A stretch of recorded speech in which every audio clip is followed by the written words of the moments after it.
आजको हाम्रो कार्यक्रम सवालको कटकरा, जहाँ आज हामीसँग हुनुहुन्छ कले सर। उहाँ चाहिँ क्षेत्र नम्बर 2बाट उज्यालो नेपाल पार्टीको लागि उम्मेदवार हुनुहुन्छ। धन्यवाद रेजिनाजी, यो अवसर दिनुभएकोमा। ऊर्जा भएको यस्तो किसिमको कार्यक्रम पहिलोचोटि गर्दै हुनुहुन्छ, त्यसलाई नै म पनि सिक्ने, यहाँलाई पनि सिक्ने र हाम्रा भोटर्स भनौँ या हाम्रा दाजुभाइ दिदीबहिनी जिल्ला क्षेत्र नम्बर 2का लाई पनि यो कार्यक्रमबाट म र मेरो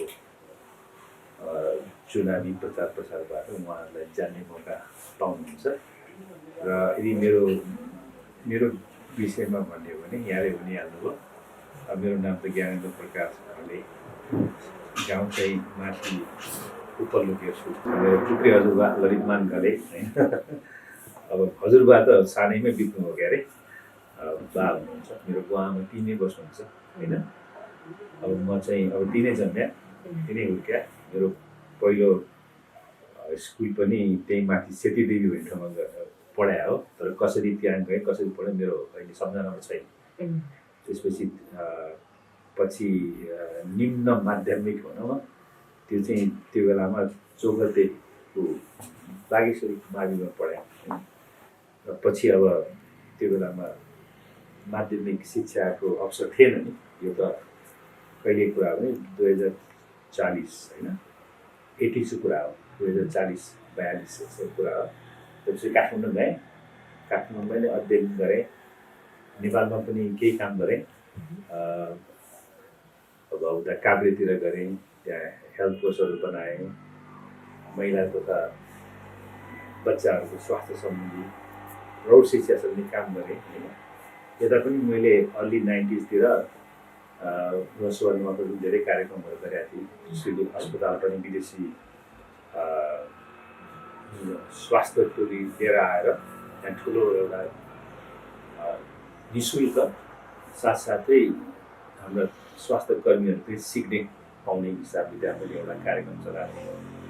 अब रसुवाको जिल्ला त हाम्रो छिमेकी जिल्ला हो नि, त्यहाँ अब कालिका स्थानमा त त्यो अहिले जुन सामुदायिक अस्पताल चलिरहेका छन् होइन, त्यसको पहल जग्गा हेर्नेदेखि लिएर जग्गा किन्नेदेखि लिएर त्यो जग्गाको के भन्छ त्यसलाई चाहिँ त्यसलाई के भन्छ, जग्गाको पेपरलाई के भन्छ हामीले, लाल पूर्जामा मैले साइन गराएर जिल्ला स्वास्थ्य कर्मीको नाममा राखेर त्यहाँ बिल्डिङ बनाएर पछि अहिले त्यहाँ सामुदायिक अस्पतालको रूपमा चलिरहेका छन्।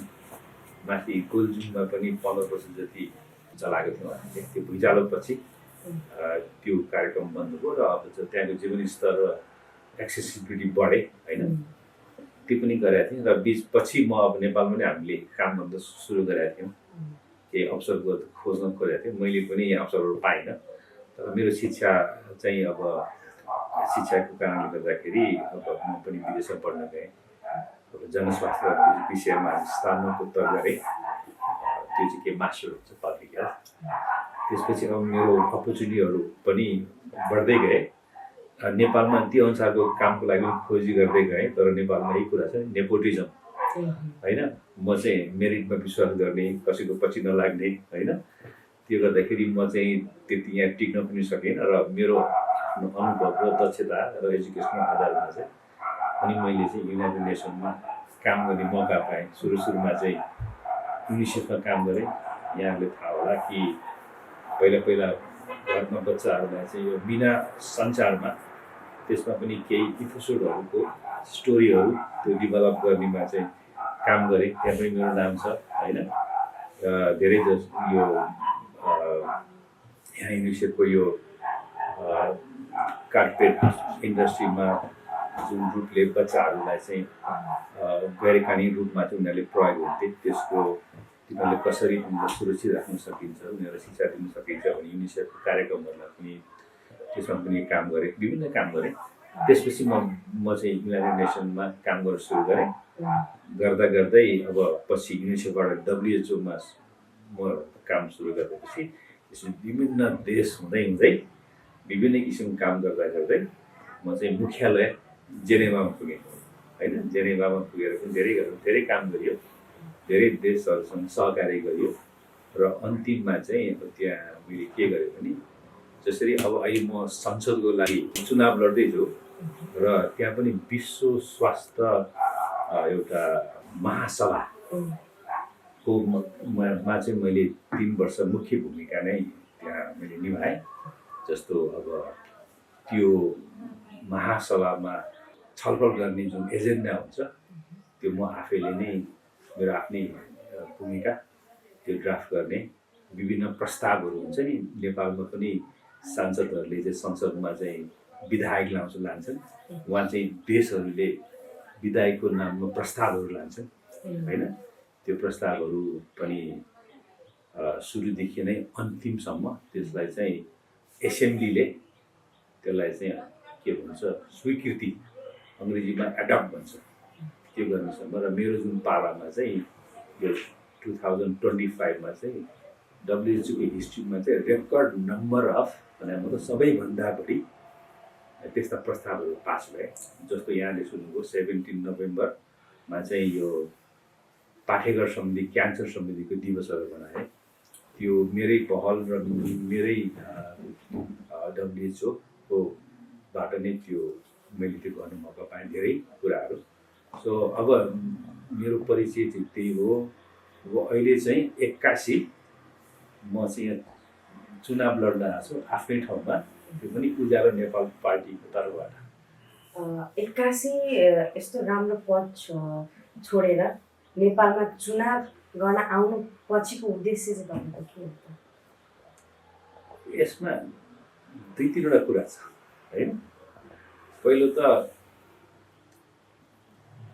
मैले भनेको थिएँ एउटा टिभी अन्तर्वार्तामा हाम्रो अवस्था अहिले अति नै गम्भीर छ भने के भन्दाखेरि होइन, हामी चाहिँ एउटा असफल राष्ट्रको जान त्यो डिलमा पुगिसक्यौँ।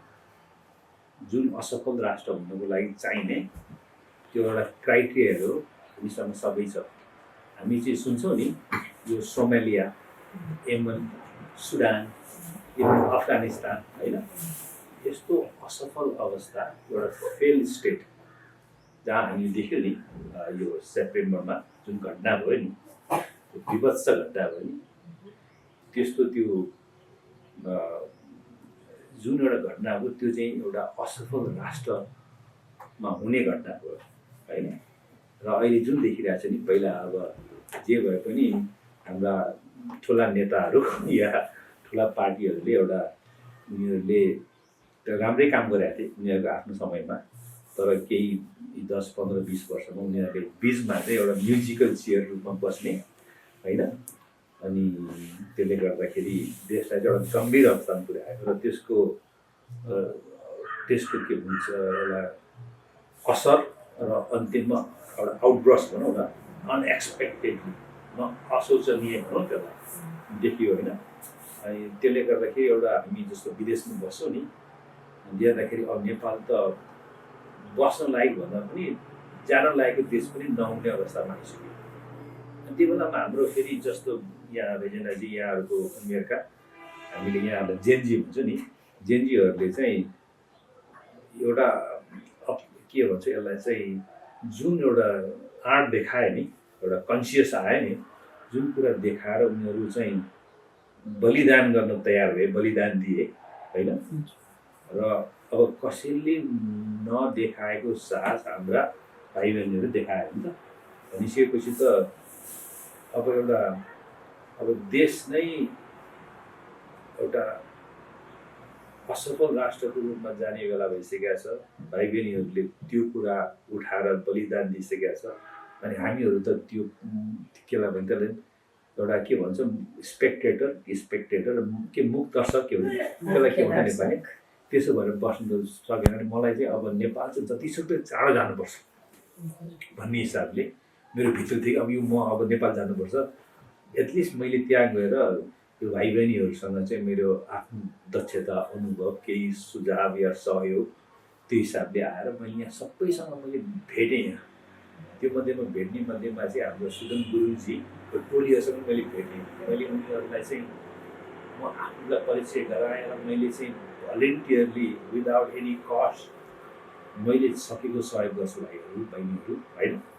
त्यही अवसरमा धेरै मान्छेले भेटेँ, कुलमानजीलाई नि मैले भेटेँ होइन। म पनि अब कुलमानजीलाई पनि एक किसिमको एउटा उहाँको जुन उहाँले देखाउनु भयो जुन कुरा चाहिँ पहिलो नेपाली नै होला अहिले हाम्रो आधुनिक इतिहासमा होइन भेट्दाखेरि, अनि सबैले म तर्फबाट उहाँहरूले सहयोग माग्नुभयो र मैले नेपाल पार्टीको निर्वाचनको घोषणा पत्रमा मेरो आफ्नो अनुभव लानु अनुभव र मेरो साथीहरूसँग सहकार्य गरेर निर्वाचनको घोषणा पत्रमा स्वास्थ्य सम्बन्धी एउटा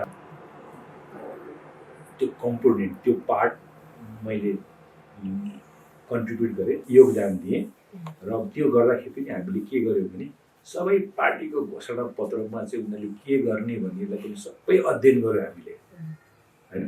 अध्ययन गरेपछि त्यसलाई चाहिँ अब के गर्नुपर्छ, के गर्नु सकिन्छ, जुन कुरा चाहिँ फिजिबल छ र इमिडिएट गर्नुपर्ने काम के हो, अनि मिडियम टर्ममा गर्नुपर्ने काम के हो र लङ टर्ममा काम गर्नुपर्ने के हो, र जसले गर्दाखेरि जुन यो हाम्रो संविधानले नै भनेको छ नि स्वास्थ्य एउटा राइट्स हो, अधिकार हो, सरकारले स्वास्थ्य सेवा पुर्याउनुपर्छ होइन।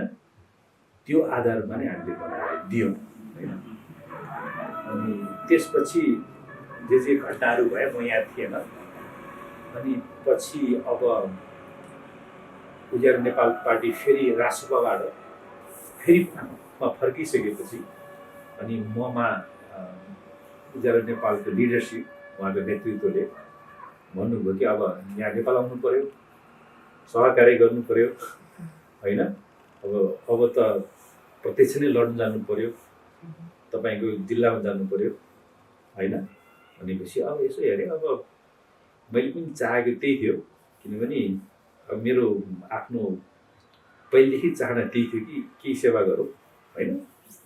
र फेरि अब हाम्रो के छ भने परिवारमा पनि पहिलेदेखि सेवा गर्ने नै भावना छ कि, जस्तो माथि गेर्खुमा जाँदाखेरि नि हामीले मेरो बुवाले स्कुल दिनुभएको छ, मैले कोभिडभन्दा अगाडि क्लिनिक चलाइदिएका छौँ होइन। यो जुन कुरा अब त्यो गाउँमा कोभिड आउनुभन्दा अगाडिसम्म एउटा प्यारासिटामोल किन्नुको लागि पनि चौबन्देसम्म हिँडेर जानु पर्थ्यो होइन। केही पऱ्यो भनेदेखि त्रिशुली आउनु पर्थ्यो होइन। अहिले त्यहाँ चाहिँ एसेन्सियल औषधिहरू छन्, हेल्थ वर्कर कर्मचारीहरू छन् होइन, त्यही नै खोप कार्यक्रमहरू हुन्छ होइन। हामी चाहिँ जहिलेदेखि पनि सेवा गर्नुपर्छ भन्ने भावना थियो क्या। त्यो भएर चाहिँ म चाहिँ त्यो मेरो जागिर भनौँ न, जागिर त चाहिँ मैले कसरी लिएको थिएँ भने अब एउटा पोइन्टमा आएपछि म चाहिँ अब 56-57 वर्षको मान्छे होइन।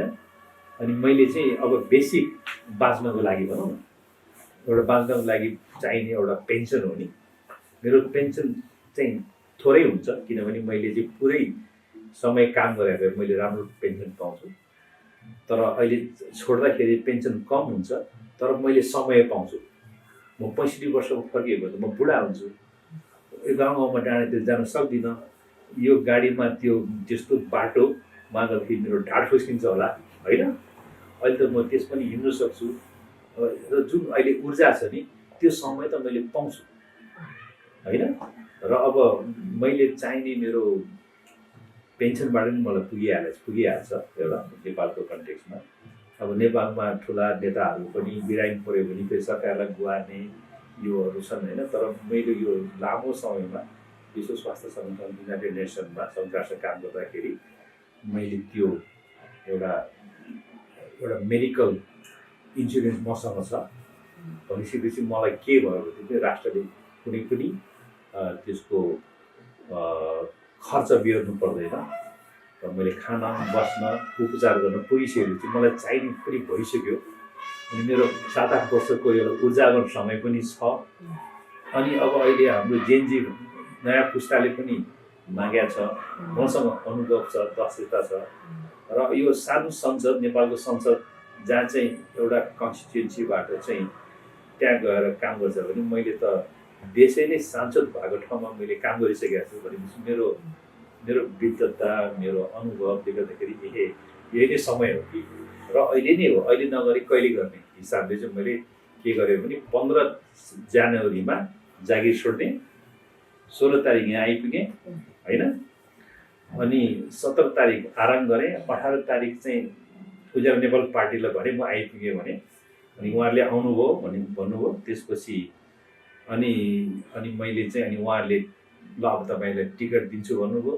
तर त्यहाँ टिकट दिनुमा पनि अलिकति केही कुराहरू भएको थियो त्यहाँ चाहिँ होइन।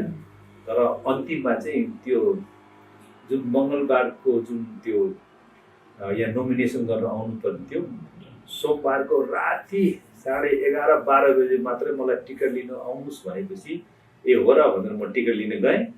टिकट लिएँ होइन। त्यसपछि साथीहरूलाई एउटा ध्यानमा राखेर विदुर आएँ, नोमिनेसन दिएँ र अब चाहिँ अब प्रचार प्रसारमा लागेको छु होइन। मेरो यही नै हो, मेरो आफू र मेरो एउटा छोटो या मैले अलिक लामो भने होला है। ठिकै छ। हजुरको अब निर्वाचित भइसकेपछि चाहिँ जनताले चाहिँ के कस्ता चेन्जेसहरू चाहिँ सर्ट टर्ममा देख्न पाउँछन् त? अब सर्ट टर्ममा त पहिला भनिहालेँ नि, यो देश किन यो अवस्थामा पुग्यो भन्दाखेरि त अब उज्यालो नेपाल पार्टीले नि सबभन्दा पहिलो पोइन्ट त के भन्छ यो जुन गभर्नेन्स होइन, सुशासन होइन, जे भइरहेछ यो हाम्रो देशमा कोही पनि एउटा सिस्टम छैन, सिस्टम फलो गर्दैन होइन।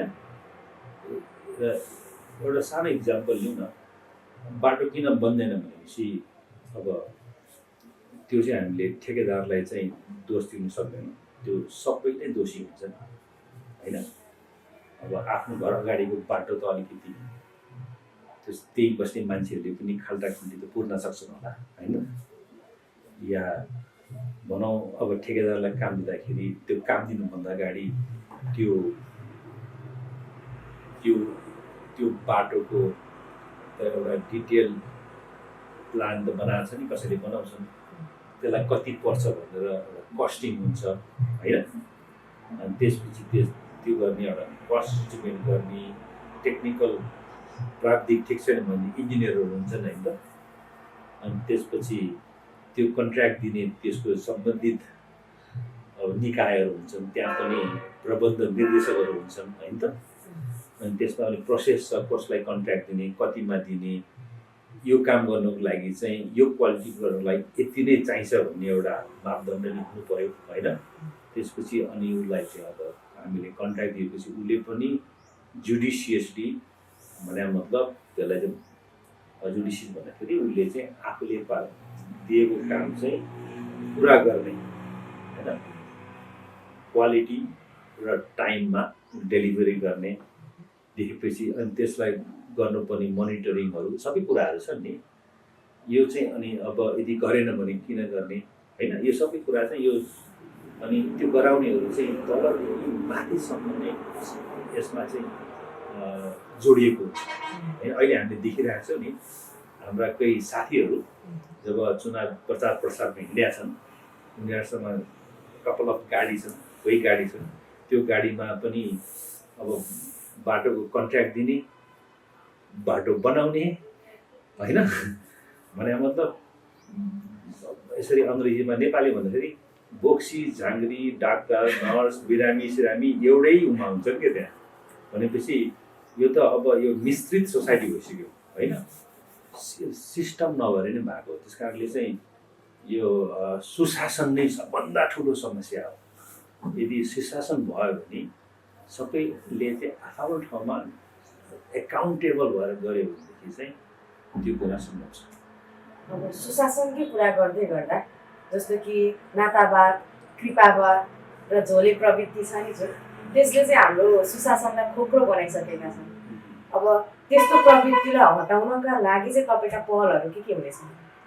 त्यस कारणले अब एउटा सांसद होइन, जब भोट त अब आफ्नो कन्स्टिट्युसनमा आफ्नो निर्वाचन क्षेत्रमा भोट माग्न जानुपर्छ, नमस्ते पनि गर्नुपर्छ होइन। तपाईँ अहिले आउनुभयो, पछि त हामीलाई बिर्सिनुहुन्छ होला, हाम्रो काम गरिदिनु होला भन्छ होइन। तर सांसदको काम त संसदमा गएर पुरै राज्यको होइन, राज्यलाई नै चाहिने अहिलेको जे छ नियम कानुनहरूलाई चाहिँ अध्ययन गरेर त्यसमा चाहिँ के कमी कमजोरी के छ त्यसलाई त्यस बुझेर कुनै पनि कुराहरू चाहिँ भएको छैन भने किन भएको छैन र कानुनले त्यसलाई कति हदसम्म चाहिँ कानुन एक्जिस्टिङ अहिले चाहिँ त्यसलाई चाहिँ त्यो प्रयोग गरेर त्यसलाई चाहिँ गर्नु सक्दछ भने त्यो पनि अध्ययन गरेर छैन भनेदेखि नयाँ कानुनहरू लिएर आएर होइन, अनि त्यो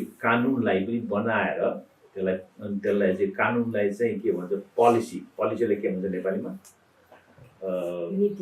नीति बनाएर अनि त्यसपछि सम्बन्धित निकायबाट त्यसलाई चाहिँ कार्यान्वयन गर्नु पर्यो नि त। अनि कार्यान्वयनको लागि पनि अब त्यहाँ त्यतिकै छुट्ने कुरा हुँदैन, त्यसलाई चाहिँ अब सांसदले नै अब त्यसलाई निगरानी गर्नु पर्यो, मोनिटरिङ गर्नु पर्यो, त्यहाँ ओभरसाइट कमिटीहरू फङ्सनहरू छ होइन। त्यो एउटा प्रोसेस हो नि त। त्यसले गर्दाखेरि मलाई लाग्छ कि त्यो संसदको अहिले जुन गर्नुपर्ने छ अब सुशासन कायम गर्नको लागि चाहिँ हामीले तुरुन्तै पहलहरू गर्नुपर्ने हुन्छ। अनि जति पनि जस्तो हो नि अहिले अब एउटा इक्जाम्पल दिउँ, अब हाम्रो सबैभन्दा पुरानो र हाम्रो राजधानीसँग जोड्ने र राजधानीबाट चाहिँ केरलपट्टि जोड्ने त्रिशुली रानीपा ककनी मार्ग हो नि त होइन। अब हामी त्यसलाई चाहिँ ठेकेदारलाई दोष दिने कि या नेतालाई दोष दिने कि होइन, या ठेकेदारको पनि अरू पार्टीलाई दोष दिने कि। अघि रेजिनाजीले भन्नुभयो कि अब के गर्न सकिन्छ भने चाहिँ अब यो सुशासनबाट नै सकेसम्म चाँडो यो कुराहरूलाई चाहिँ हामीले चाहिँ अब के भन्छ अगाडि बढाउनु पर्छ कि र जुन यो जुन मेजर बाटाघाटाहरू यो कुराहरू चाहिँ सुशासनको माध्यमबाट चाहिँ जसले गर्नुपर्ने हो, जसले गराउनु पर्ने हो सबैलाई नै रेस्पोन्सिबल बनाएर पछि त्यसको असरहरू तुरुन्तै देख्न सुरु गर्छ। जस्तो भनौँ न हाम्रा जुन अहिले पार्टीका अध्यक्षज्यूले उहाँले पनि एउटा थोरै समयमा पनि धेरै वर्षदेखि नै कन्ट्र्याक्ट लिएको तर काम नगरी बसेकाहरूलाई पनि त्यसका कन्ट्र्याक्टहरू पनि रद्द गर्दाखेरि पनि केही कामहरू अघि बढे। जस्तो अब रानीपा ककनीको बाटोहरू पनि बने, त्यो धेरै कुराहरू गर्न सकिन्छ होइन। मैले त्यही देखाएको छु कि अब यो चाहिँ अब नेपालमा चाहिँ काम गर्न पनि जटिल छ, त्यसको लागि चाहिँ अब अध्ययनको जरुरत छ होइन। अब सांसदसँग चाहिँ अब जनतासँग भेट्ने अब टपट यताउति काम गरेर हिँड्ने समय छैन। कुनै पनि इस्युहरूलाई चाहिँ गहन अध्ययन गर्नु पर्यो होइन। त्यसको लागि त्यसपछि आफ्नै पार्टीभित्र पनि त्यो विषयमा सहकार्य गर्नु पर्यो होइन त, किनभने हामी एउटै भोइस हुनु पर्यो नि त्यो इस्युमा। त्यस्तै साथै अरू पार्टीका साथीहरूसँग पनि यो नेसनल इन्ट्रेस्टको कुराहरू जस्तो विदेशमा चाहिँ बाइ पार्टिसन भन्छ, जुन देशमा दुईवटा पार्टी भएपछि यदि नेसनल इन्ट्रेस्ट राष्ट्रिय हितको कुराहरूलाई चाहिँ सकेसम्म चाँडै त्यसलाई चाहिँ अघि बढाउनुपर्छ। अहिले त कति विधेयहरू त्यहाँ रोकिरहेछ त्यस्तो भइरहेछ। मैले देखाएको छु कि त्यो चाहिँ हुन हामीले दिँदैन। अब आफ्नै पार्टीगत रूपमा हुनुहुन्छ तपाईँ, पार्टीको आफ्नै सिद्धान्त छन्, तर कोही बेला यस्तो सिचुएसन आउँछ, यस्तो परिस्थिति आउँछ जहाँ चाहिँ पार्टीको सिद्धान्त र जनताको मागले चाहिँ मेल खाँदैन। त्यस्तो परिस्थितिमा तपाईँले त्यो सिचुएसनलाई कसरी चाहिँ ह्यान्डल गर्नुहुन्छ, कस्ता पहलहरू गर्नुहुन्छ, कस्ता कदम उठाउनुहुन्छ? यो चाहिँ हाम्रो सबैभन्दा ठुलो समस्या यो होइन।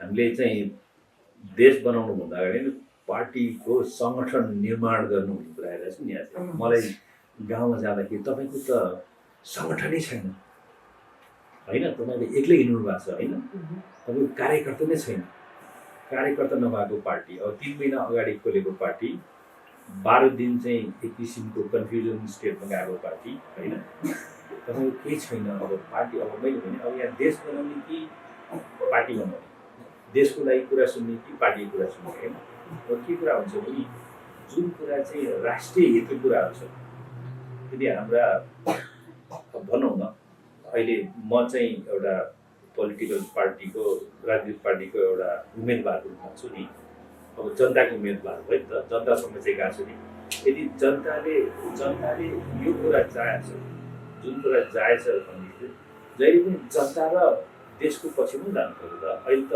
अघि यहाँले भन्नुभयो रेणुजी अब शीर्ष नेताहरू बसेर छलफल गर्ने रातभरि गर्ने रे अनि भोलिपल्ट चाहिँ आफ्ना सांसदहरू पनि झोले नै थिए र छन् पनि उनीहरू त्यहाँ गएर अनि टेबल ठोकेर डन होइन त्यो चाहिँ मबाट हुन सक्दैन मैले मेरो यो 30 वर्षको यो प्रोफेसनल करियरमा पनि मैले कतै पनि कोहीसँग पनि झुकेको छैन झुक्यो भने म देशकै अगाडि झुक्छु त्यो जनताको अगाडि झुक्छु होइन र मेरो लागि एउटा संसद पद भनेको यो चाहिँ भनौँ न कति सयजना हुन्छ त्यहाँ संसदमा 300-400-375 होइन कति हो 275 अब त्यो चाहिँ हामीले अब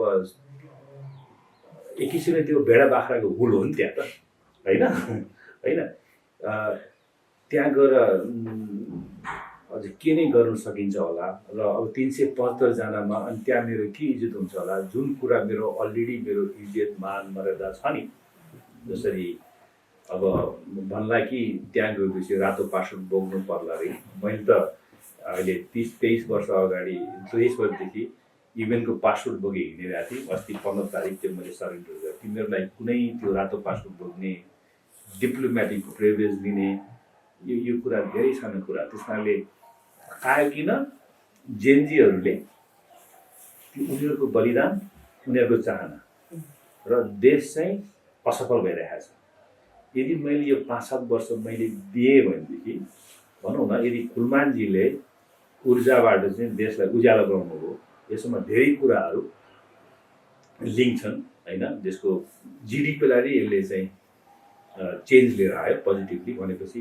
हामीले हरेक क्षेत्रमा ल्याउनु पर्यो तर त्यस कारणले त्यो पार्टी बनाउनु भन्दा पनि देश सकेसम्म देश गराउनु पर्यो मेरो चाहिँ त्यही नै छ मेरो प्रायोरिटी जहिले पनि the nation first and maybe people यदि पिपल पनि जायज माग्छ भने I am with the people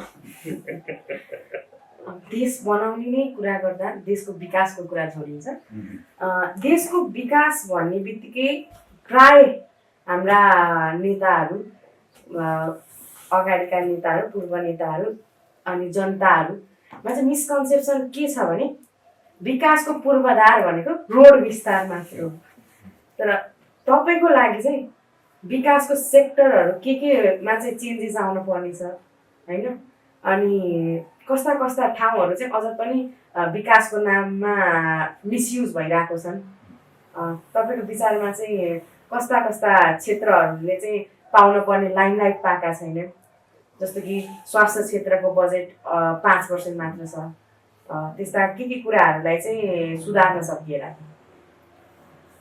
विकास भन्नाले यहाँले भन्नुभयो कि हामीले देश ठोस भौतिक कुराहरूलाई मात्रै हामी ध्यान दिइरहेको छौँ हाम्रो संस्कार हाम्रो शिक्षा होइन विकास भने जुन यो भुटानले एउटा लिएर आएको थियो नि नेसनल ह्याप्पिनेस इन्डेक्स हुन्छ नि होइन त्यसको लागि भौतिक कुराहरू चाहिँ सेकेन्डरी हो होइन भौतिक कुरा त आइहाल्छ तर विकास हुनुको लागि चाहिँ एउटा त्यो नागरिक जो हामीले उसलाई चाहिँ दिनुपर्ने शिक्षा दीक्षा अनि साथसाथै उसलाई चाहिँ चाहिने भनौँ नेपाली शब्द ऊ चाहिँ कसरी दिउँ उसको शिक्षा दीक्षाले गर्दाखेरि उसको रहन सहन चाल चलन बानी बेहोरा होइन जस्तो ऊ चाहिँ एउटा सोसाइटीको एउटा अभिन्न अङ्ग होइन। जस्तो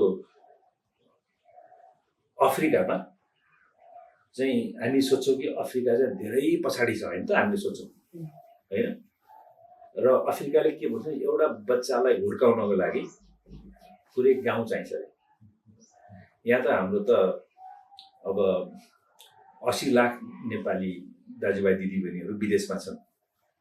छोराछोरीले यहाँ छाडेका छन् बुढाबुढी हजुरआमा हजुरबासँग कतै टाढा कोठा लिएर बसेका छन् होइन। आफ्नो समाजबाट पर अनि सोकल इङ्ग्लिस स्कुलमा राखिरहेका छन्।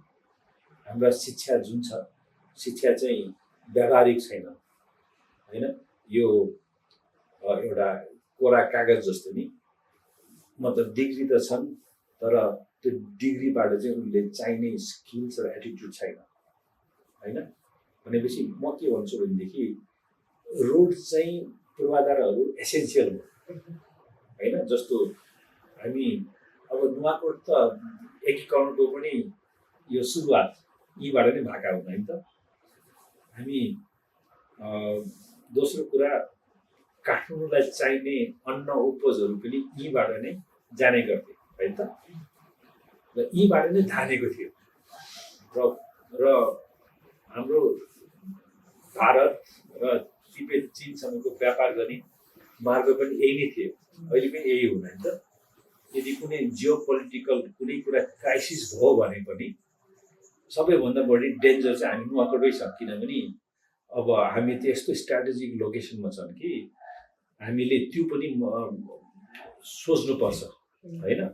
भनिसकेपछि पहिलो त अब हामी त यहाँ यो जुन हामीलाई चाहिने पूर्वाधार हुनुपर्छ, व्यावहारिक शिक्षा हुनुपर्छ कि स्वास्थ्य त एसेन्सियल कुरा हो। सबै गाउँ सबैलाई चाहिँ त्यो पहुँच हुनुपर्छ। म त्यसरी लिन्छु। अब भ्रष्टाचार विरोधी कुराहरू पनि निकाल्नु भयो होइन।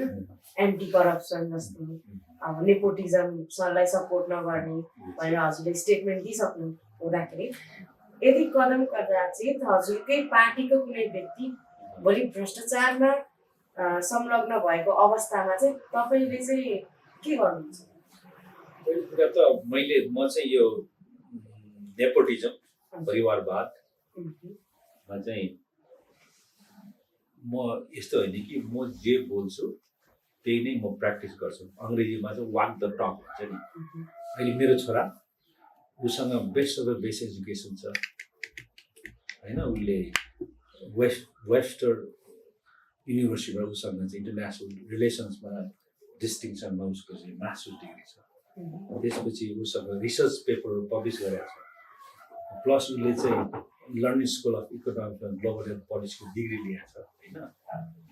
मैले चाहेँ भने मेरो छोरालाई चाहिँ कतै जागिर दिन सक्यो होइन, तर म त्यो गर्दिनँ। म चाहन्छु कि मेरो छोरा म गाइड गर्छु तर म उसलाई जागिर दिने काम गर्दिनँ। न त मेरो हजुरबाले नै मलाई जागिर दिनुभयो होइन। र रेजिनाजीले मेरो फ्यामिली विषयमा थाहा छ। यदि मैले उहाँहरूको कुरा सुने भए म यही नै कि त यस्तै झोले राजनीति गर्थेँ होला या पुलिसको अफिसर बन्थेँ होला होइन। तर म चाहिँ किन फरक लाइनमा गएँ भन्दाखेरि म चाहिँ मेरिटमा विश्वास गर्ने होइन। र म मेरिटमा विश्वास गरेपछि एउटा फेयर प्रोसेस होइन। त्यो चाहिँ यदि मेरो पार्टीभित्रमा पनि यदि कसैले गरेको खण्डमा पहिलो औँला उठाउने विरोध गर्ने मान्छे मै नै हुन्छु होइन। म चाहिँ यो होइन कि अहिले मैले जे बोलेँ अहिले त्यो पनि भइरहेको छ। जस्तो म मेरो भाइहरूमा पनि म मात्रै नै होला, मेरो दिदी र म मात्रै हो, तर अरू पनि मेरो भाइहरू चाहिँ अब नर्मल काम गरिरहेछ उनीहरूले। मैले चाहे उनीहरूलाई गर्न सक्छु तर म चाहिँ के गरेँ जसले उसको दक्षता अनुसार नै गर्नुपर्छ होइन। मेरो भाइहरू पनि तैँले गरेनस् मैले कसरी गर्ने? पहिला त you have to have a education, शिक्षा हुनु पर्यो सिप हुनु पर्यो, अनि त्यसपछि मेहनत गर्नु पर्यो, पेसेन्स हुनु पर्यो होइन त, होइन? अब मैले त उनीहरूलाई त माछा मार्नु पो सिकाएको त होइन, माछा त उनीहरूले मार्नु पऱ्यो नि होइन त। म त्यो विश्वास गर्ने मान्छे। त्यस कारणले म चाहिँ अब हामी चाहिँ के गर्छ भने एउटा जेरो टलरेन्स भन्छ हाम्रो यो जुन मेरो प्रोफेसनमा, त्यसलाई के भन्छ शून्य सहनशीलता होइन। जुनसुकै किसिमको भ्रष्टाचार हुन्छ, यदि कसैले भ्रष्टाचार नगरे पनि, भनौँ न एउटा हाकिमले भ्रष्टाचार गरेन, तर हाकिमले जुन उसको मातहतमा कसैले गर्यो भनेदेखि उसले एक पैसा नलिए पनि त्यो जिम्मेवारी त्यो हाकिमै हुन्छ होइन त। भनिसकेपछि यो एकाउन्टिङ फ्रेमवर्कबाट ऊ हट्न पाउँदैन। मैले त गरेको छैन, मेरो स्टाफले गरे होला होइन, अब मेरो मन्त्रालय कसरी गर होइन, उही नै रेस्पोन्सिबल हुन्छ। त्यस कारणले एउटा मान्छेको इन्कम्पिटेन्सीले होइन त्यो कुरा निक्लिन्छ भनेदेखि त्यो नै भ्रष्टाचार हो। म चाहिँ अनि त्यसको लागि चाहिँ हामीले विरोध गर्नुपर्छ। अब हामीसँग समय छैन क्या कसैलाई चाहिँ छुट दिने, एक्सक्युज गरिदिने होइन। अब चाहिँ कारबाही हुनुपर्छ। जेएनजी पनि माग्दै छ नि 10 बुँदे, त्यो जुन सरकार र जेएनजीसँग भयो नि, उनीहरूको कोर मागभित्र पर्छ। तर अहिलेसम्म अनफर्चुनेट ती मागहरू पनि एउटा ग्याजेटमा त निक्लेछ, राजपत्र निक्लेछ, अझै पनि त्यो कार्यान्वयन हुनु भएको छैन होइन। यो भ्रष्टाचार भन्दा चाहिँ यो चाहिँ क्यान्सर भन्दा पनि ठुलो कुरा हो होइन।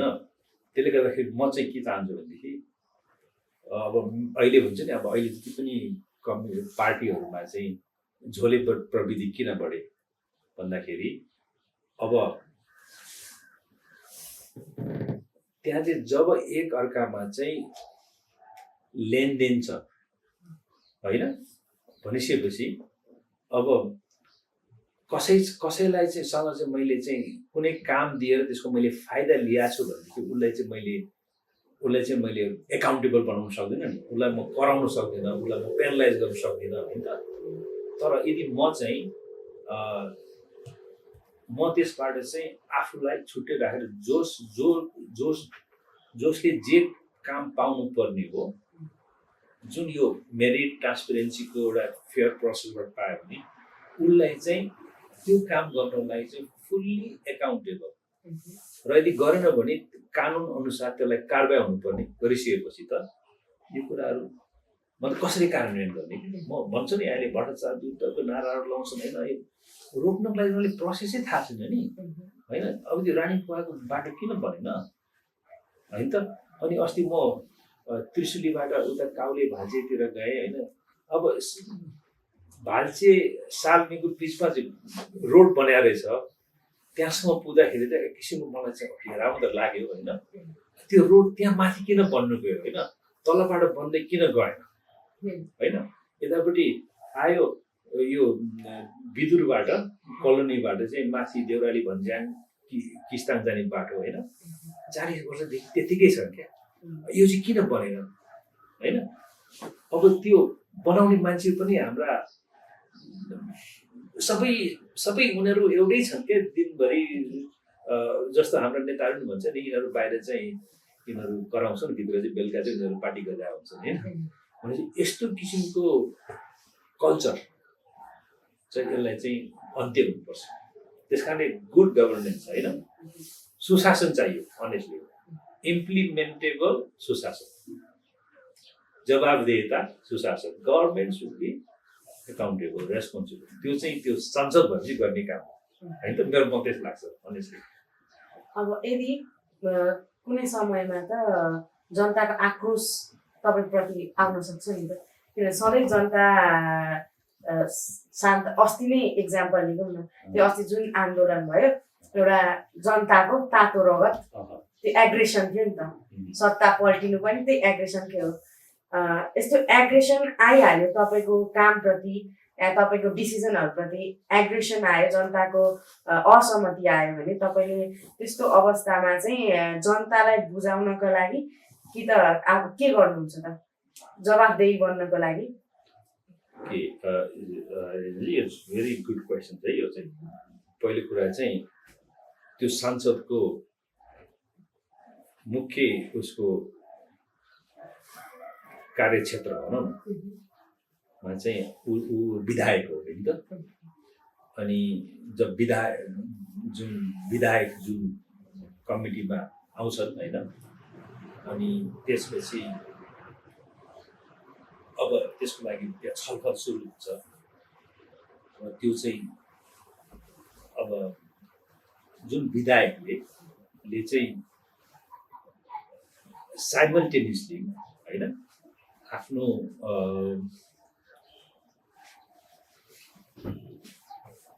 जनताहरूसँग र त्यो सम्बन्धित होइन विधेयक सम्बन्धित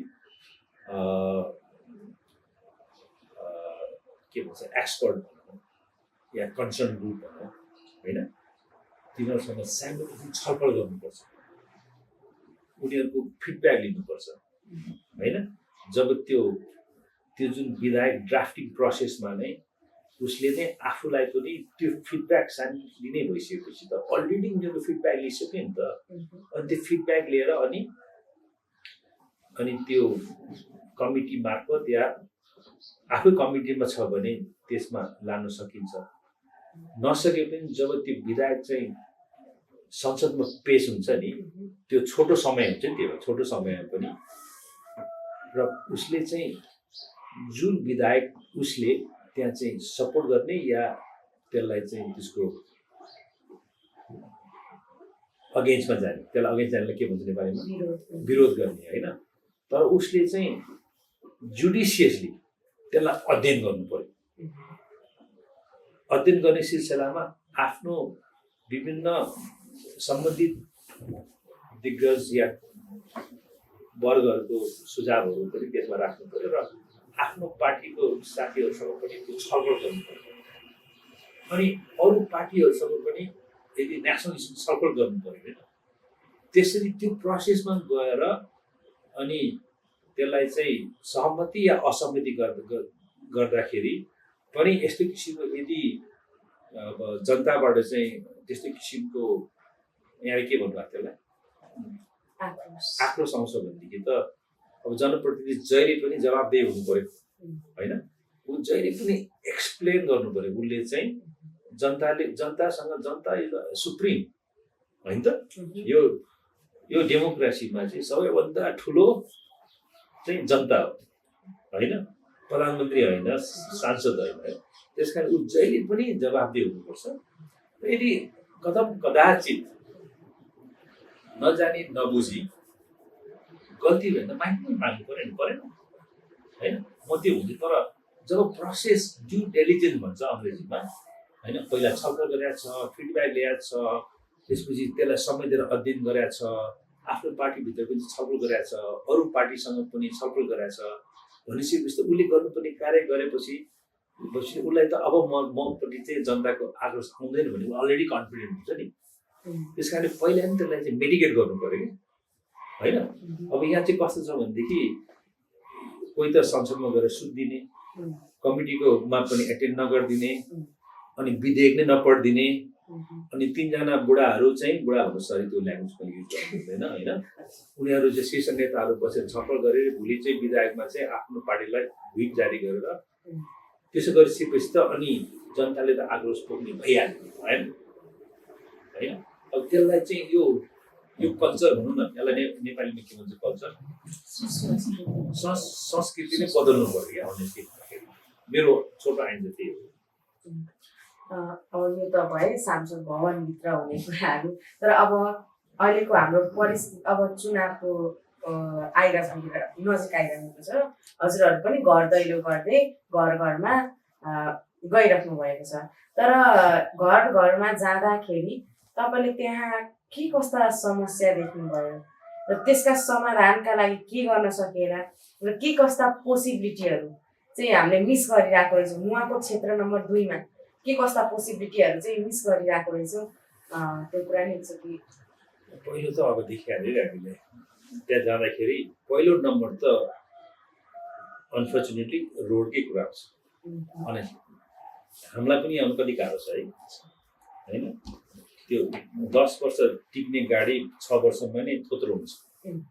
त्यो पेट्रोलतिर ठक्कर खाँदै आउँदाखेरि होइन जब विद्युत पनि हेर्दाखेरि विद्युतलाई कसरी यसलाई चाहिँ नगरपालिका बन्यो होला होइन मैले के भन्छु भने त्यो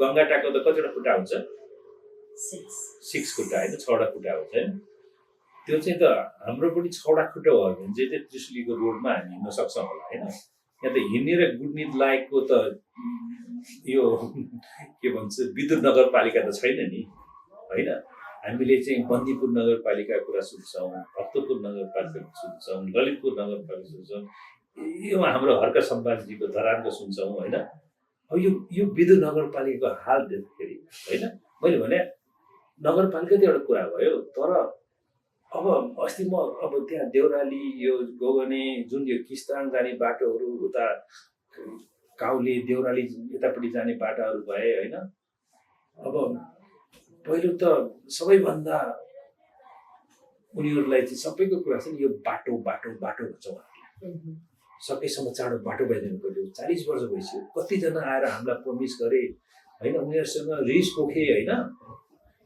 त्यस कारणले अब यो किन भएन त आक्रोशित छ उनीहरू नम्बर 2 उनीहरू सबैमा एउटा के छ भने यदि यो बाटो भएको खण्डमा यदि हामीले अहिले हामीसँग यति धेरै रिसोर्सेसहरू छ होइन त अघि देखिहाल्यो नि म यो भनौँ बुन्ताङ होइन त्यहाँ पुग्न कति गाह्रो छ है त्यो बाटोहरू होइन तर त्यहाँ चाहिँ जुन किसिमको अहिले जुन त्यहाँ सुन्तला खेतीहरू भइरहेको छ होइन भनौँ न त्यो एउटा एक किसिमको अब उनीहरू पहिला यो सब्सिस्टेन्ट फार्मिङ पहिला पुरानो जुन खेतीपातीबाट चाहिँ अहिले चाहिँ त्यो पार्टमा गइरहेको छ त्यहाँको कल्चर तिनीहरूको यो जुन होमस्टेहरू होइन साथसाथै माथितिर तरकारी खेतीहरू होइन अनि त्यो अर्ग्यानिक होइन स्वस्थ मिठो अब काउली मिठो के भन्छ त्यसलाई चाहिँ मिठो तरकारीहरू होइन गोलमेडाहरू होइन भनौँ न तर त्यो बाटोले गर्दाखेरि होइन भनौँ न र त्यो किसिमको रमणीय पर्वतहरू होइन जहाँ चाहिँ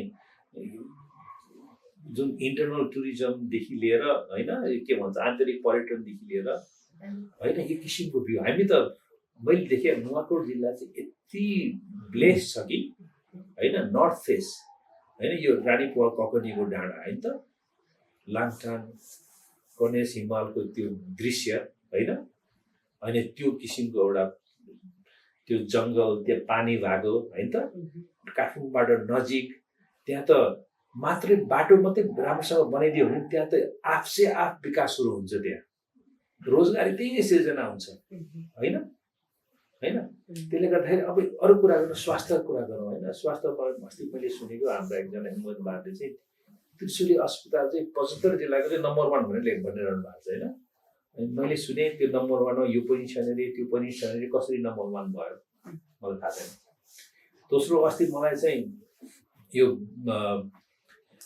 कतिपय हेल्थ क्लिनिक हेल्थ सेन्टरहरूमा पनि चाहिने एसेन्सियल मेडिसिनहरू छैन स्टाफहरू छैन इक्विपमेन्ट छैन होइन केही पऱ्यो भने पनि हाम्रो संविधानले पनि विदिन 30 मिनटमा नै केही भयो भने नजिकको स्वास्थ्य केन्द्रमा पुर्याउनु पर्ने त्यो बाटोबाट कहिले ल्याउन सक्छ त त्यहाँ त कसैले त मार्ने मात्रै हो होइन त भनेपछि त्यस्ता दुःखका कुराहरू छ तिनीहरूले सुनाउँछन् के त्यसले गर्दाखेरि अब मैले के भने अब यो हामीले यो 40 वर्ष यो पञ्चायतलाई हामीले थाल्यौँ होइन अनि त्यसपछि धेरै अपेक्षा गरेका थियौँ होइन यो पुरा भएन होइन त्यसले गर्दाखेरि उनीहरू रुष्ट छन् है तर उनीहरू भड्किन सक्छ एक दिनमा जसरी जेन्जी भड्के नि हाम्रो गाउँहरू भड्क्यो भने के होला होइन त हाम्रो समाजलाई नै डिभाइड गरिसक्यो होइन त्यसले गर्दाखेरि हामीसँग प्रशस्त अपर्च्युनिटीहरू छन्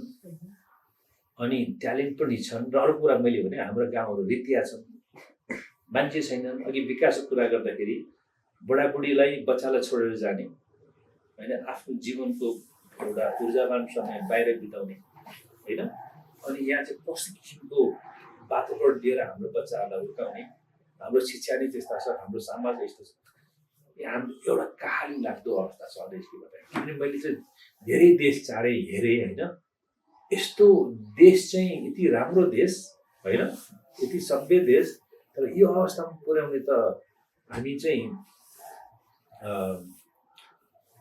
हामी पनि जिम्मेवारी छ, तर जिम्मेवारी चाहिँ नेतृत्वमा बसेकाहरू छन् होइन। त्यस कारणले चाहिँ अहिले परिवर्तन चाहेको छ। त्यसै गरी जेनजीहरू बाहिर निक्ले नि, जुन कुरा चाहिँ उनीहरूले संसारभरि नेपाली जेनजीहरू चाहिँ त्यो पहिलाको ब्रिटिस आर्मीमा गएर बहादुर कमाउने भन्दा यो बहादुरी देखाए नि उनीहरूले होइन। म त्यसरी लिन्छु। एकदम जेनजीको आक्रोश त भइहाल्यो करप्सनप्रति, नेपोटिजमप्रति।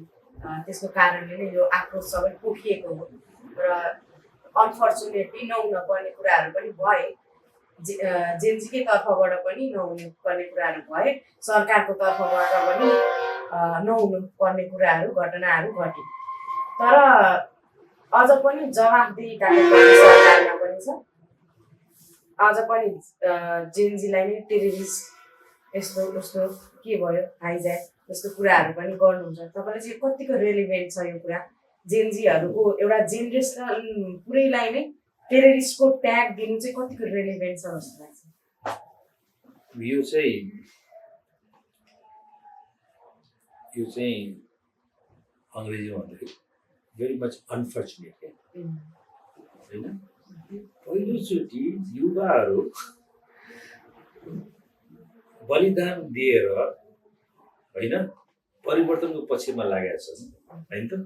अब उनीहरूलाई त्यस्तो ट्याग दिनु, अब उनीहरूले गभर्मेन्टसँग पनि के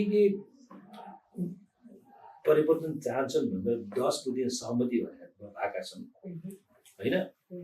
र अब यहाँ चाहिँ कोबाट परिचालित थिए, एक्सटर्नल इन्फ्लुएन्स थिए कि थिएन होइन, उसले गर्यो त्यसले गर्यो भन्दा पनि अब हामी चाहिँ अगाडि बढ्नुपर्छ। उनीहरूको जुन कोर डिमान्ड छ नि, कोर डिमान्ड त के हो अरे? ट्रान्सपेरेन्सी, जेरो करप्सन होइन, समावेशिता होइन। उनीहरूले भनेको छ यो जुन उनीहरूले चाहिँ डिजिटल जुन यो इन्टरनेट सोसियल मिडियाहरू होइन, उनीहरूले चाहिँ जो इन्फर्मेसन चाहिँ सबैले पाउनुपर्ने, ट्रान्सफर हुनुपर्ने होइन, मेरी कुराहरू गरेका छन् होइन।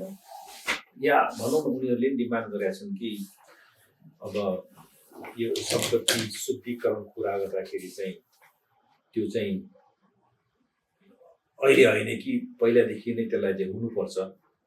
यो कुरा मेरो विचारमा यो उनीहरूलाई चाहिँ यो चाहिँ यही नै यो पुराना विभिन्न माइन्डसेट हुन्छ नि, उनीहरूलाई चाहिँ अङ्ग्रेजीमा बेलिटल गर्नलाई, डिभाइड गर्नलाई होइन, हाम्रा जेनजी भाइ बहिनीहरूलाई चाहिँ उनीहरू त एउटै हो कि यहाँ चेन्ज चाहियो होइन। त्यसले गर्दा यो भाष्य खडा गरेको हो अनेकले भन्दाखेरि। अनि कसैले भन्छ हामीसँगै जेनजी छ, मेरो घरमा पनि जेन्जी छ, यो पार्टीमा पनि जेनजी, यो यस्तो यो जेनजी भन्ने पनि एजसँग रिलेटेड छैन। अनेकले भन्दाखेरि अहिले भन्छ नि जेनजी भन्दाखेरि कति वर्षदेखि कति वर्षसम्म अरे 28 वर्ष होइन। त्यो त हामीले त्यो ग्रुपको मान्छेले चाहिँ यो आन्दोलन गरेको हिसाबले हामी उनीहरूलाई जेनजी भन्यो। म पनि जेनजी हो नि, सबैले परिवर्तन चाहेको छ नि, तर उनीहरूसँग त्यो आँट देखाएर सडकमा आयो होइन। त्यस कारण हामीले चाहिँ कसै पनि यो चाहिँ माओवादी या एमालेको जेनजी, यो चाहिँ कङ्ग्रेसको जेनजी, यो चाहिँ उज्यालो पार्टीको जेनजी होइन कि। जेनजी भनेको हाम्रै नेपाली भाइ बहिनी हो, उनीहरूलाई परिवर्तन चाहन्छ। त्यसैले उनीहरूलाई चाहिँ कन्भिन्स गराउने, उनीहरूलाई चाहिँ कुनै यस्ता भाष्यहरू खडा गरेर उनीहरूको जुन बलिदान या त्यागलाई पनि हामीले जुन गर्न खोजिरहेको छ त्यो गलत हो। त्यस कारणले म के भन्छु भने उसको कोर डिमान्डहरू चाहिँ राष्ट्रले त्यसलाई चाहिँ फुलफिल गर्नुपर्छ सकेसम्म चाँडो, नत्र भने फेरि ती जेनजीहरू आउँछ नि फेरि होइन, आउँछ नि उनीहरू होइन। यही अवस्था खडा भयो भने फेरि जेनजी आउँछ होइन। तर नेपालमा चाहिँ के छ भने हाम्रो जुन यो मेमोरी सम्बन्ध शक्ति चाहिँ चाँडो छैन, धेरै हुँदैन फेरि बिर्सिन्छ। तर अबको जेनजीहरू चाहिँ मेरो विचारमा भोलि उनीहरूको कोर मागहरू पुरा भएन भने उनीहरू एकजुट भएर आउँछन्। उनीहरूले यो म चाहिँ यो पार्टीको त्यो पार्टीको भन्दैन, किन सबैलाई चाहिँ परिवर्तन चाहिएको छ। बस्न लायकको, गरी खान लायकको एउटा एउटा इज्जतदार, गर्व गर्न लायकको देश गर्न चाहन्छ होइन। उनीहरू इन्फर्म छन्, एजुकेटेड छन् होइन। म त्यसरी लिन्छु। अब हाम्रो प्रोग्रामबाट एउटा मेसेज हजुरले केही दिन चाहनुहुन्छ हाम्रो भ्युअर्सहरूलाई? मेरो भ्युअर्सलाई के भन्छु भने अब मेरो तर्फबाट त यहाँहरूलाई नमस्ते। म यो अब निर्वाचनको माध्यमबाट यहाँ समक्ष एउटा उज्यालो नेपाल पार्टीको तर्फबाट उम्मेदवार भएर आफ्नै गाउँ आफ्नै जिल्लामा आएको छु, नफर्किने गरी जागिर छोडेर होइन म आएको छु। र मेरो यो जुन समय छ 10-8 वर्ष ऊर्जावान समय, त्यो यहाँहरूलाई दिनको लागि, राष्ट्रलाई दिनको लागि, र अघि मैले भने मेरो दक्षता कार्यशैली चाहिँ लोकल इस्युजहरू, लोकल इस्यु भन्दाखेरि अब किन त्यहाँ शिक्षा पुगेन, शिक्षा किन गुणस्तर भएन, शिक्षा किन सिपमूलक भएन, स्वास्थ्य सेवा किन पुगेन होइन। र साथसाथै अब हाम्रा ऊर्जावान भाइ दाजुभाइ दिदीबहिनी किन विदेशहरू जानु परेका छन् होइन। कुनै पार्टीले भन्छ ल हामी यिनीहरूलाई फर्काउनु पर्छ भन्छ नि। त्यसले गर्दाखेरि म चाहिँ के सोच्छु भनेदेखि चाहिँ अब हामीले यस्तो नेपाल बनाउनुपर्छ। र मैले के एउटा अवधारणा राखेको छु कि हाम्रो सोच चाहिँ के हुनुपर्छ भने जब 80 देखि 90% हाउसहोल्डहरू वैदेशिक रोजगारसँग सम्बन्धित छन् होइन त। र हाम्रो शिक्षा नीतिहरू, स्वास्थ्य नीतिहरू, रोजगार नीतिहरू सबै कुरा चाहिँ यही नै वैदेशिक रोजगारसँग जाने फ्यामिली, उसको परिवार केन्द्रित हुनुपर्छ। जसरी कसो भनेदेखि चाहिँ हामी के देख्न चाहन्छौँ भने हाम्रो शिक्षा नीति यस्तो होस् कि 12 क्लास जब बच्चाहरू स्कुलबाट निक्लिन्छन् उसको हातमा एकाडेमिक सर्टिफिकेट, अर्को व्यावहारिक के भन्छ एउटा टेक्निकल स्किल सर्टिफिकेट होस्, ताकि एउटा राइट एटिट्युड सर्टिफिकेटबाट चाहिँ तुरुन्त उसको स्किल चाहिँ यहीँ नै प्रयोग गर्न सकोस्, कुनै स्टार्टअपहरू यहीँ नै गर्न सकोस्। यदि विदेश जानु परे पनि एउटा साधारण ज्यामीको रूपमा या मेन्युअल रूपमा जानु नपरोस्, उनीहरू चाहिँ स्किल लेभलमा जानु परोस्, इज्जतदार काम गर्नु पाओस्, उनीहरूले राम्रो स्यालेरी, राम्रो सुविधामा जाओस्। हामी के देख्न चाहन्छौँ भनेदेखि अहिले जुन यो अब हामीले कहिले 40 लाख भन्छ, 50-80 लाख हुन्छ नि, यसमा चाहिँ पहिलो त यो सङ्ख्या घटेर जानु पर्यो विदेश जाने होइन। रोजगार यिनै सिर्जना, अब स्किल भएपछि कतै न कतै युज गर्छ नि, स्वरोजगार पनि हुनसक्छ मैले भनिहालेँ। र विदेश जानेकोमा चाहिँ स्किलहरूको चाहिँ सङ्ख्या बढ्नु पर्यो र अन्त्यमा यो घट्नु पर्यो होइन। त्यसले गर्दाखेरि देश नै 80-90% देश नै यो वैदेशिक रोजगारसँग सम्बन्धित छ भने हाम्रो शिक्षा, स्वास्थ्य यो चाहिँ पेरिफेरीको होइन कि हाम्रो चाहिँ मेन केन्द्रमै आउनु पर्यो, सेन्टरमै आउनु पर्यो होइन। स्वास्थ्यकै कुरा गरौँ न, अघि मैले भने नि यो देशमा चाहिँ हाम्रा दाजुभाइ दिदीबहिनीहरू इभन त्यो विदेश जानको लागि स्वास्थ्य परीक्षण गर्नको लागि उसले आफ्नो खल्तीबाट पैसा तिर्नुपर्छ। अस्ति एउटा भने कि सरकारले चाहिँ 9,000 पुर्याएको थियो अरे र फिर्ता लिएर 6,000मा आयो होइन। कस्तो विडम्बना। देशको लागि देशमा चाहिने विदेशी मुद्रा कमाउन गएको दाजुभाइ बहिनीहरूलाई चाहिँ त्यो एउटा 6,000 रुपियाँ या 9,000 रुपियाँ पनि राष्ट्रले किन बेहोर्न नसक्यो होइन। अब त्यत्रो बलिदान दिएर विदेशबाट नेपाल फर्किन्छन् नि, त्यस कारणले हाम्रो अप्रोच चाहिँ होइन। अब हाम्रो सोच चाहिँ स्थानीय रूपमा भए पनि हाम्रो समस्याहरू यहाँ सावधान साथसाथै जो बाहिर छन् त्यसको लागि चाहिँ इन्टरनेसनल कोलाबोरेसन गर्नुपर्ने हुन्छ होइन। त्यस कारणले एउटा संसदले चाहिँ राइट विधेयक ल्याउनु पर्यो, इन्टरनेसनल प्रस्तावहरू लिएर आउनु पर्यो। र त्यो काम चाहिँ अब हामीले गर्दाखेरि चाहिँ यो होइन कि सांसद चाहिँ अब बजेट ल्याउने, बजेट पार्ने, आफ्नो क्षेत्रमा गर्ने, अनि झोलेहरू क्रिएट गर्ने, आफ्नो नेतालाई चाहिँ खुसी बनाउने होइन, या 5-7 महिनाको मन्त्री पद खाने होइन। त्यो कल्चरबाट भन्दा पनि हामी अब आउट अफ द बक्स आउनु पर्यो। र अब केही समयमा नै हाम्रा पुरै राष्ट्रकै जनताले नै बस्न हुने, गर्व गर्नु सक्ने होइन।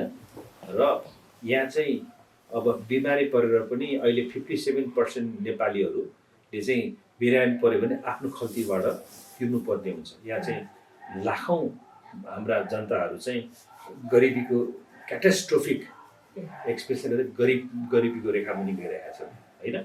स्वास्थ्य बिमालाई पनि हामीले त्यसलाई चाहिँ इम्प्रुभमेन्ट ल्याउनु पऱ्यो, स्वास्थ्य सर्भिसहरू बढ्नु पऱ्यो, एजुकेसनमा रिफर्म ल्याउनु पऱ्यो, यस्तो धेरै कुरा गर्नु सक्यो। त्यस कारणले चाहिँ म के भन्छु, मेरा भोटर्स भनौँ, मेरा दाजुभाइ दिदीबहिनीहरूलाई चाहिँ अब यहाँहरूले मलाई सहयोग गर्नुहोस् होइन। म चाहिँ मेरो 10 वर्ष यहाँहरूलाई दिन्छु होइन। र राष्ट्रले मबाट केही पनि मैले राष्ट्रले मेरो कुनै पनि एक्सपेन्सेस बेहोर्नु पर्दैन, किनकि मेरो आफ्नै पेन्सन र कमाइले नै म निशुल्क सेवा गर्न सक्छु। त्यो भनेको हजुरले तलब भत्ता नलिकन काम गर्छु भन्नुभयो। तलब भत्ता होइन कि मलाई तलब भत्ता चाहिँदैन, त्यो तलब भत्ता पनि जनताको लागि नै प्रयोग गरिदिन्छु भन्नु खोजेँ मैले। त्यस कारणले म चाहिँ के थियो भनेदेखि यदि म नेपालमै बसिया भएदेखि म चाहिँ त्यही झोले संस्कृतिबाट नै जान्थेँ। मलाई चाहिँ त्यही कन्ट्र्याक्टरसँग नै कमिसन लिनु पर्थ्यो होला, तलब भत्ता खानु पर्थ्यो होला यो होइन। तर मैले मेरो समय चाहिँ सही ठाउँमा प्रयोग गरेँ होइन। एउटा दक्षता पनि हासिल गरेँ, अनुभव पनि हासिल गरेँ र आफूलाई चाहिँ सेल्फ अबको बाँकी जीवनमा पनि कसै पनि निर्भर नहुने र मेरो छोरासँग निर्भर नहुनु पर्ने होइन, त्यो बनाएर यो 10 वर्ष देशको लागि दिने, त्यो भएर आएको। सायद म अरूभन्दा फरक छु होला होइन। अरू कुरा म भन्न चाहन्छु कि जुन यो सम्पत्ति शुद्धिकरण बहिनीको एउटा क्वेसन थियो होइन, त्यो सार्वजनिक हुन्छ, म्यान्डेटरी हुनुपर्छ होइन। त्यति मात्र नभइकन पनि यस्तो हुनुपर्छ कि त्यो एउटा चाहिँ अहिले कति सम्पत्ति छ भन्दा पनि 30 वर्ष अगाडिदेखि र अहिलेसम्म चाहिँ यो कहाँबाट आयो भने पनि सम्पत्ति शुद्धिकरण चाहिँ हुनुपर्छ। जेनजीको माग पनि त्यही छ होइन त। अब हाम्रो नेताहरू चाहिँ जिन्दगीभर अखिलका नेता, नेभी सङ्घका नेता, माओवादीको नेता भएर स्कुल छिरेका छन्। उनीहरूसँग सबै कुरा छ, यो कहाँबाट आयो त? अङ्ग्रेजी भन्छ लिभिङ बियोन्ड द मिन्स भनेपछि प्रुभ गर्नुपर्छ यो घर कहाँबाट आयो, यो गाडी कहाँबाट आयो, यो छोरालाई कसरी पढायो होइन। त्यस कारणले यो जेनजीको कोर डिमान्डहरू चाहिँ फुलफिल हुनुपर्छ। अनि त्यसको लागि यदि म संसद हो या नहुँ, म नेपाल फर्केँ, मेरो चाहिँ त्यसको लागि लड्ने आँट छ र समय छ। Our Gen Zers, you support Gen Z then, and the demands of Gen Z. Gen Zहरूको चाहिँ डिमान्ड छ, त्यसमा हजुर पनि सहमत चाहिँ हुनुहुन्छ? अब यो देश त जेनजीको हो नि, हामीसँग त 15-20 वर्ष होला होइन त। यो जेनजीहरूको पनि बच्चाहरू छन् होइन। हामीले त हाम्रा बाउ बाजेबाट दियो नि, हामीले त उनीहरूलाई चाहिँ सही रूपमा पास गर्नु पऱ्यो, उनीहरूले पनि अर्को जेनेरेसन पास गर्नु पऱ्यो। अहिले जति पनि संरचनाहरू भए, भत्किए, जलाइए, त्यही जेनेरेसन लागि हो नि। उनीहरूले बनाउँछन्, उनीहरूले सम्हाल्छन् है। त्यस कारणले अहिले गर्नुपर्ने चाहिँ जेनजी हो। जे काम गर्न लायकको जुन काम गर्न चाहिँ अगाडि बढेकाहरूलाई चाहिँ सहयोग गर्नु पऱ्यो, सुझाव दिनु पऱ्यो, जे पनि गर्न तयार हुनु उनीहरूले चाहेको सहयोगको लागि। र यही जेनजीबाट जुन स्कुलमा जेनजी भएर आइरहेछ नि, तिनीहरूलाई पनि सही एजुकेसन, त्यो पनि मात्र पेपर बेस मात्र एजुकेसन होइन कि, र उनीहरू जब 12 क्लास निक्लिन्छन् ऊ चाहिँ गरी खाने स्किल भएको जेनजी प्रड्युस गर्नेको वातावरण तयार पार्नु पऱ्यो। र विकास भनेको फिजिकल रोड सोड गाडी या मोबाइल फोन, सेलफोन या स्मार्टफोन होइन, त्यो मात्र होइन कि ऊ चाहिँ एउटा सक्षम नागरिक, सोसाइटीको एउटा अभिन्न अङ्ग। एउटा सोसाइटीको अङ्ग हुने बित्तिकै उता देशको नै अभिन्न अङ्ग हो नि। हामी चाहन्छौँ कि हाम्रा बच्चाहरू विदेशमा ट्राभल गर्छ, दिल्ली एयरपोर्टमा रुनु नपरोस्, कतारमा रुनु नपरोस्। र म चाहिँ युएनको एउटा डिप्लोमेट जस्तो मान्छे ट्राभल गर्दाखेरि मेरो एउटा व्यक्तिगत पहिचान त्यो कतै पनि छैन। हाम्रो दाजुभाइहरू देख्छु नि, त्यसैखेरि चाहिँ मलाई चाहिँ के लाग्छ नि, यो मेरो आइडेन्टिटी भनेर चाहिँ हाम्रो कलेक्टिभ आइडेन्टिटी हो। म के भन्छु, मेरो घरमा पनि विदेशमा गएर काम गर्ने भाइहरू छ, मेरो आफ्नै भाइहरू छ। पछि म पनि वैदेशिक रोजगारमा जानेकै फ्यामिलीको अभिन्न अङ्ग हो। त्यो म आफै देख्न चाहन्न। मेरो घरमा 80 वर्षको आमा बुवा छ होइन, उनीहरूलाई स्याहार्ने मान्छे पनि छैन होइन त। यस्तो अवस्था आइसक्यो, प्रत्येक घरमा यस्तो अवस्था छ भनेपछि यो जेजीहरूलाई नै मैले सहयोग नगरेँ भने त यो देश कहाँ जाने हो, यो सोसाइटी कहाँ जाने हो होइन त होइन।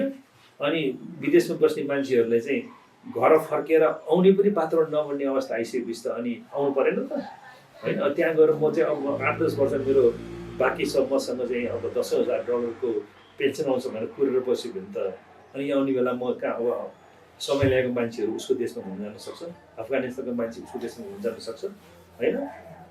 त्यो वातावरण भइसक्यो क्या। यति डिभाइडेड असफल राष्ट्रको लागि चाहिने सबै तत्त्वहरू छन् अहिले। त्यस कारणले म के जेजीहरूलाई आह्वान गर्न चाहन्छु कि राष्ट्रिय हितको कुराहरू चाहिँ उनीहरूले कतै पनि कम्प्रोमाइज नगर्नु र एकजुट हुनु, एकबद्ध हुनु होइन। अहिले एउटा साथीले भन्छ विचारभन्दा माथि राख्नु पऱ्यो देशलाई क्या।